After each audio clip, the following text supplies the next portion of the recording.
Ebubi bo mmanụ ekelekwa m unu ndị be anyị. Ụbọchị ọmụmụ gara aga ka m batalụ ebe a na-eme mmemme akpọrọ m ya bụ mmemme wee bata ọbụna ndị NWADIANA bịalụ imelụ nnafe ochie ife a na-akpọ birthday party n'onu ndị bekee. Ya bụ mmemme fakpu ehi wee bịa, fabụ mmanya na ife dị iche iche wee bịa ya bụ mmemme. Na nchịkọ mmemme ndị nnafe ochie kpere ekpere, o wee mee ka m cheta ofu n'ime akụkụ omenala ndị Igbo dịzị ka ga-asị na a na-enede ya anya. Ya bụ omenala ọ bụ gịnị? Igbu ewu NWADIANA. Ụfọdụ na-akpụ ya IBUJE maọbụ ibuga mmanya NWADIANA, nke ọbụla ndị be unu na-akpụ ya. Kedu ka esi eme mmemme a?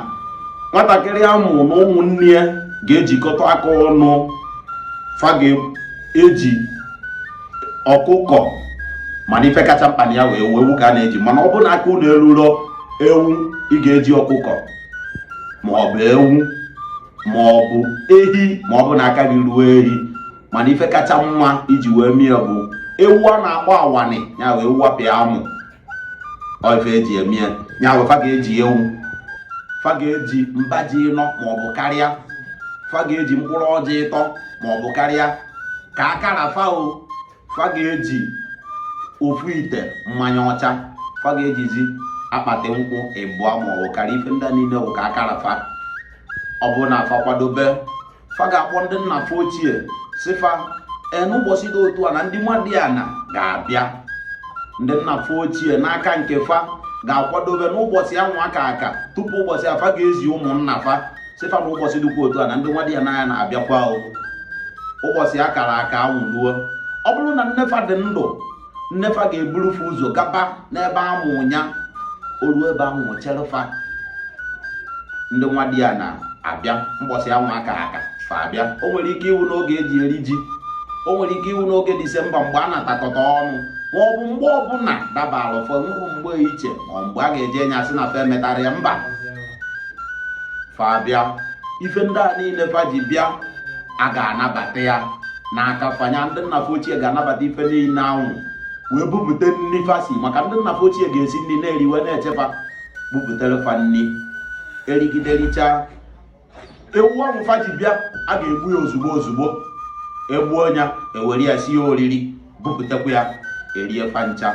Ọ bụ na ericha anya, ndị nnafe ochie ga-edobe efere wee cheelu fa ọjị. O nwere ndị ga-enye fa ma ofu akpa ego ma akpa ego ise, otu akara onye a ga-echere fa ọjị. Echechalụ fa ọjị a, mgbe erichazi ya wee ewu gba oriri ikpeazụ, nwụcha mmanya, nwee aṅụrị, ndị NWADIANA ga-esekpuruzi ana.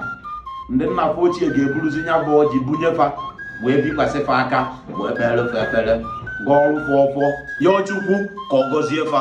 Ọ bụrụ na si emesi ife ndị a, ọ na-eweta mmeghe ụzọ, ọ na-eweta ndị na-anụrụ di n'oge anụwa di, ọ na-eweta ọganihu n'ụdị pụrụ iche, ọ na-emekwukwana ka adị n'udo, weta ogologo ndụ. Iwere ọfọ ndị nna ya ochie wee na-aga na-awa ji.